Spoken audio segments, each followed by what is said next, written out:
Welcome to the Tenet Healthcare Medical Minute. I'm Julia Yarbo.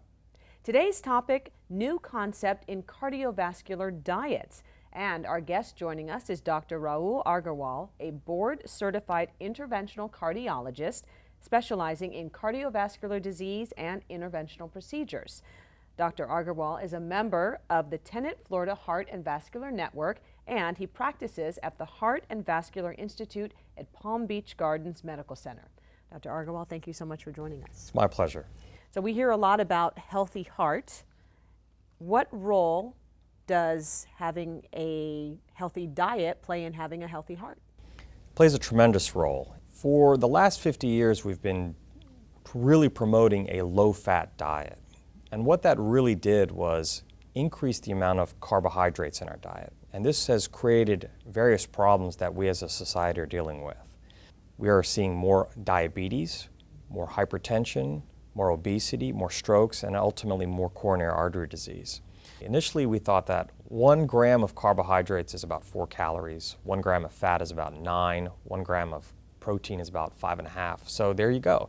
If you want to reduce obesity and weight, just cut out the fats. Well, we've learned the hard way that our body actually requires a certain number and type of fat.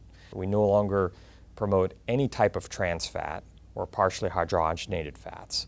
And we have had mixed results with saturated fat. And that is developing that, the saturated fats, depending on where you get it from, is not that bad. As a matter of fact, you actually need saturated fat for the blood-brain barrier and for certain parts of the brain.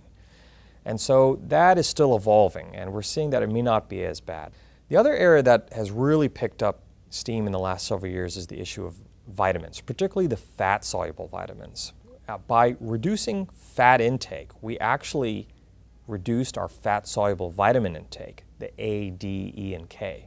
They found that there was a 57% reduction in coronary artery events with vitamin K2. So where do you find vitamin K2? Grass-fed butter, Gouda cheese, brie cheese, goose liver pate, foie gras.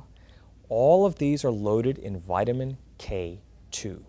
And vitamin K2 seems to have a protective effect on the vasculature. Vitamin K2 activates proteins that push calcium back into your bones and keep your arteries, your valves, and your aorta from getting calcified. What type of diet should we be eating to make sure that our calcium is at the right place and that our heart is healthy?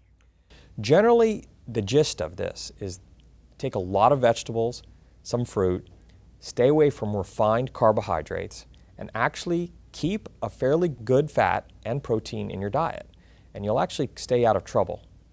That's great advice. A lot of information, but easy to follow. Thank you so much. My pleasure. And thank you for joining us. I'm Julia Yarbo.